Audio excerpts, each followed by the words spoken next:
بسم اللہ الرحمن الرحیم۔ السلام علیکم۔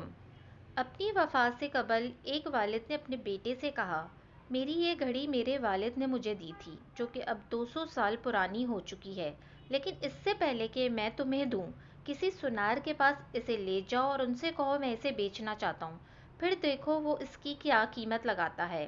بیٹا سنار کے پاس گھڑی لے گیا۔ واپس آ کر اس نے اپنے والد کو بتایا کہ سنار اس کے 25,000 قیمت لگا رہا ہے کیونکہ یہ بہت پرانی ہے۔ والد نے کہا، اب گروی رکھنے والے کے پاس جاؤ۔ بیٹا گروی رکھنے والوں کی دکان سے واپس آیا اور بتایا کہ گروی رکھنے والے اس کے 1500 قیمت لگا رہے ہیں کیونکہ یہ بہت زیادہ استعمال شدہ ہے۔ اس پر والد نے بیٹے سے کہا کہ اب عجائب گھر جاؤ اور انہیں یہ گھڑی دکھاؤ۔ وہ عجائب گھر سے واپس آیا اور پرجوش انداز میں والد کو بتایا کہ عجائب گھر کے محتمم نے اس گھڑی کی 8 کروڑ قیمت لگائی ہے کیونکہ یہ بہت نایاب ہے اور وہ اسے اپنے مجموعے میں شامل کرنا چاہتے ہیں۔ اس پر والد نے کہا، میں تمہیں صرف یہ بتانا چاہتا ہوں کہ صحیح جگہ پر ہی تمہاری صحیح قدر ہوگی۔ اگر غلط جگہ پر تمہاری بے قدری ہو جائے تو تم غصہ مت ہونا۔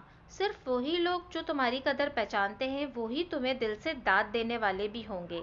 اس لیے اپنی قدر پہچانو اور ایسی جگہ پر مت رکنا جہاں تمہاری قدر پہچاننے والا نہیں۔ جزاک اللہ۔